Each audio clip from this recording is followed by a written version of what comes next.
Já estou aqui com minha camisa do Holy, estou diante do pastor, né? Então tem que ser santo. Bonita sua camisa, irmão. Gostei, viu? Obrigado, pastor. De show. Pessoal, graças e paz, para quem não me conhece, meu nome é Thiago Amaral e hoje eu estou aqui com a presença do meu pastor, o pastor Mauro Lima. Tamo junto. Estou muito feliz pela presença dele, fiz o convite há alguns dias, ele se disponibilizou e eu estou grato não só pela presença do meu pastor, mas também saber que o meu pastor é um incentivador, meu canal está no começo e algumas vezes no comecinho lá, gravando os vídeos mesmo, o pastor me ligou, disse: Thiago, continua e vai dar certo. Sentir esse incentivo do meu pastor é muito importante, eu estou agradecido a Deus pela sua vida. Obrigado, pastor. Muito bem, né? E assim, fico feliz, né, pela sua perseverança nesse canal, Thiago. E eu acho que uma das coisas mais importantes pra gente, né, é você ser fiel ao seu propósito, né? Você manter o seu propósito, certamente outras pessoas vão se sentir atraídas por isso. Então fico feliz e, se Deus quiser, esse canal vai crescer cada vez mais, em nome de Jesus. Amém. E hoje nós queremos falar sobre liderança, né? Eu esses dias me debati um pouco sobre esse tema, o que é ser um líder, o que é, como saber o reconhecimento do chamado de Deus para nossas vidas, nossos propósitos. E aí nada mais do que o meu pastor, o meu líder, para poder nos trazer algumas respostas. Eu já quero de cara fazer uma pergunta, pastor. Como ter certeza do chamado realmente ser de Deus? Muito bem, a experiência que eu tenho para falar é que eu passei, né? Eu sempre fui uma pessoa que gostei de servir ao Senhor na igreja, então eu não tinha uma área tão específica no início, mas aos poucos eu fui me percebendo mais nessa área pastoral.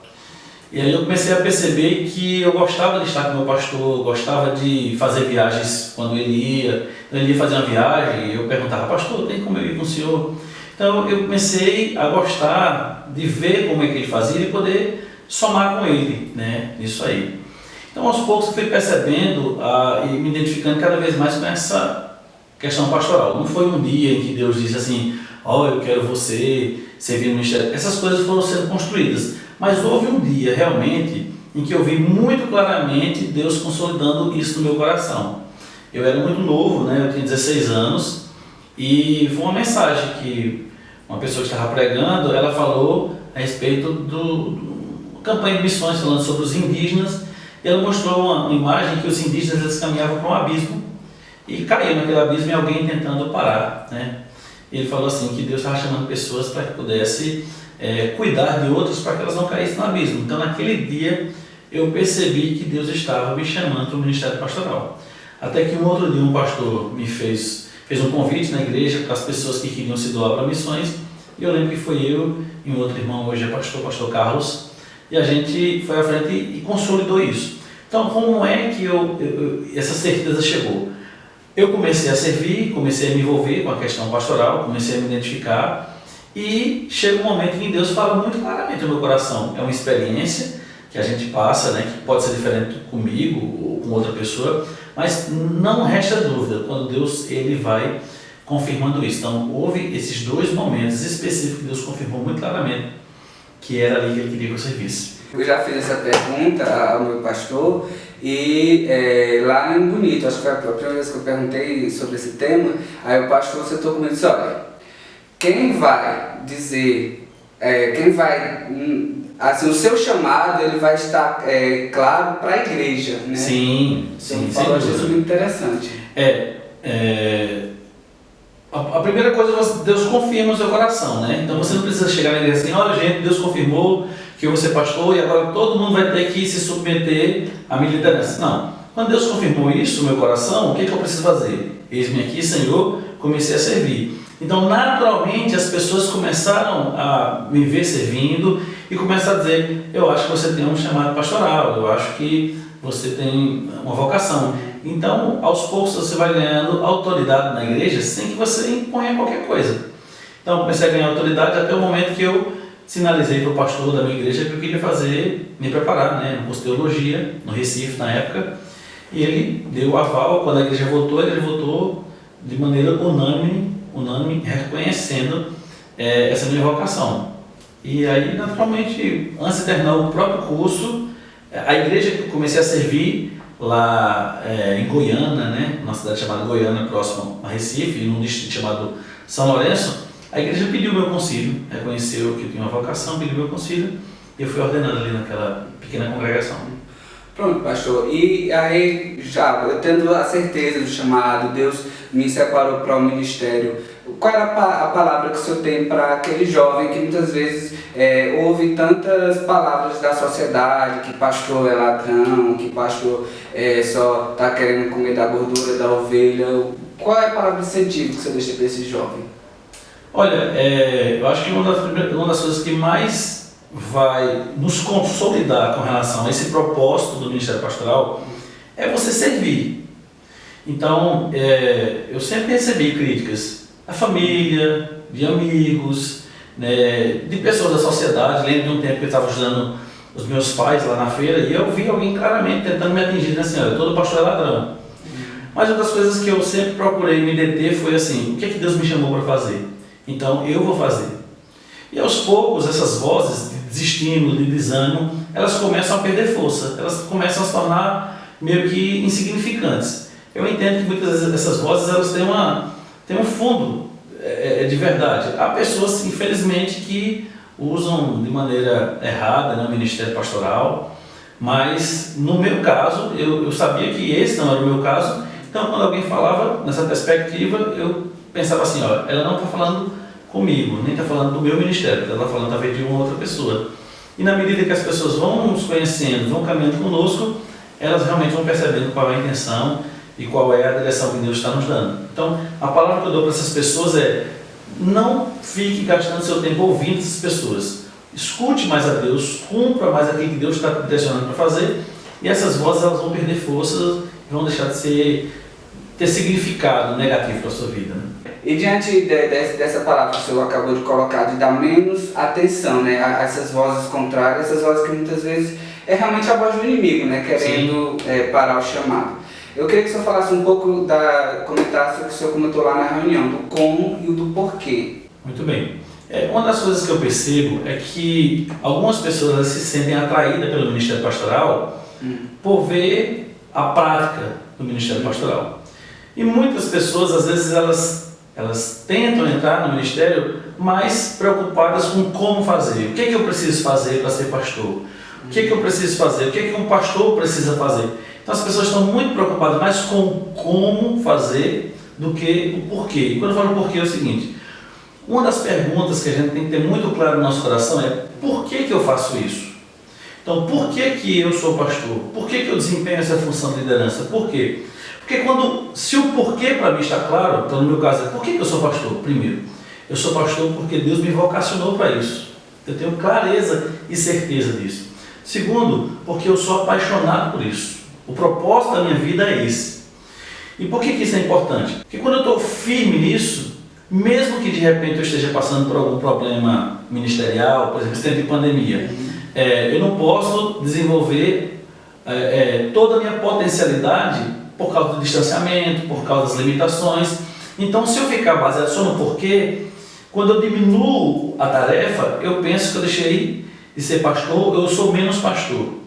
Mas quando eu estou focado no porquê que eu faço isso, porquê que Deus me chamou, eu entendo que, assim, apesar de estar fazendo pouco, ou apesar de ter diminuído o ritmo, ou estar fazendo diferente, ou de repente a minha produtividade não está como eu gostaria, mas eu sei quem me chamou, eu sei o porquê que eu estou fazendo aquilo ali, eu sei o porquê que eu estou me submetendo a isso aí. E quando eu tenho convicção do meu porquê, o como eu vou fazer, ele vai surgir, né? Então Deus me chamou, agora como é que eu vou fazer? Deus vai me esclarecendo aos poucos. Então, eu gostei muito, né, da palavra que o senhor deu para a gente nesse vídeo. E uma coisa que eu achei bem interessante é que o senhor disse que o chamado não foi uma coisa instantânea, né? Foi um processo de construção. Então, para você jovem, comece a trabalhar, comece a cada vez mais se aproximar do seu pastor, querendo aprender, né? Assim como o senhor tem já falado. E é uma coisa que Deus realmente vai consolidando. Mas vamos lá, o senhor poderia falar um pouco sobre a questão da família, porque muitas vezes o jovem na própria família, o seu chamado não é reconhecido, às vezes a família não é cristã e não aceita. Muito bem, no meu caso, o meu chamado e a minha convicção ministerial, ele aconteceu na minha adolescência, entre 16 e até 18 anos de idade, né? E nesse período todo, ninguém da minha família era evangélica, né? Então, muitas piadas em casa, muitas brincadeiras, muita chacota, eu não tive apoio. É tanto que quando eu entendi que deveria ir para o seminário aos 19 anos, eu não tive apoio da minha família, né? Então, não é que eles não gostassem de mim, é porque eles não queriam que eu fosse embora, eles não queriam que eu deixasse a casa dos meus pais. Então, a pessoa que mais me ajudou, especialmente financeiramente, foi minha mãe, e a igreja que me enviou. Mas assim, Tiago, quando Deus ele confirma no coração da gente, ele tem muita convicção. Houve momentos que eu pensei em desistir, teve momentos que eu tirei nota baixa, eu disse, eu não tenho um chamado para isso, porque um vocacionado nunca tiraria uma nota baixa. Então eu percebi que nessa construção nós estamos amadurecendo também, né? Então no início tudo é motivo para tentar desistir, tudo é motivo para ficar desmotivado, mas aos poucos a gente vai percebendo que isso faz parte do ministério, os erros, as dificuldades, as limitações. E mesmo não tendo apoio da minha família, infelizmente naquele momento, mas felizmente eu me mantive firme e orando pela conversão dele, né? A ponto que, graças a Deus, ao retornar para a Serra Talhada, eu tive como compromisso, né, ganhar minha família para Cristo, e fui ganhando minhas irmãs, minha mãe, sobrinha, cunhados. Então, hoje, graças a Deus, eu tenho o maior número de pessoas na nossa família são evangélicos e estão servindo conosco lá na nossa igreja, né? Então, mantenha-se firme. Se você é jovem, se você está tendo resistência, coloca dentro de Deus. Jamais, então eu sempre oriento, jamais seja rebelde com seus pais, né? Se os meus pais definitivamente disserem assim, olha, você não vai, ou qualquer atitude minha fosse uma espécie de rebeldia contra eles, eu não iria. Mas eles não queriam, mas permitiram que eu fosse. Então eu fui. Eu entendo que a bênção dos pais, mesmo eles não sendo evangélicos, ela é importante, né? Então eles tinham um conhecimento limitado a esse respeito, mas graças a Deus eles me abençoaram, né? Amém. Eu quero agradecer, pastor. Eu queria saber se você tem mais alguma colocação para fazer. Bem, a minha última colocação aqui é o seguinte: não fique muito preocupado com o preparo, com essas questões muito acadêmicas, de treinamento, logo no início. Não, tudo vai ter o seu tempo. Comece servindo na igreja em todas as oportunidades que você tiver. Eu servi em tudo. Eu quero bater uma laje, eu estava lá batendo uma laje. Pregar, estava pregando. Dirigir um culto, estava dirigindo. Ajudar com as crianças, então eu sempre servi em tudo. E se você quer desenvolver o seu ministério pastoral, é importante que você sirva no maior número de ministério possível, não ao mesmo tempo, mas para que você possa ter conhecimento e até quando você for liderar, você ter mais facilidade. E outra coisa é assim, nós estamos precisando de pessoas que se disponibilizem ao Senhor para servirem a Ele no ministério pastoral. Há muitas pessoas precisando de líderes, né, de pessoas que possam ajudar as pessoas a conhecer Jesus e também cuidar dos salvos. Então eu coloquei à disposição do Senhor em 2000 e graças a Deus já estou aí em 2020, né? Mais de 16 anos em Ministério Pastoral, entre o Ministério Pastoral e 20 anos entre formação e Ministério Pastoral. Tem abençoado muitas vidas, a vida da minha família e tantas outras. Agradeço, pastor. Obrigado, Thiago. E você que ainda não segue o canal da nossa igreja, né? Primeira Igreja Batista em Serra Talhada, segue lá. Segue lá e obrigado, graça e paz. Tchau, tchau.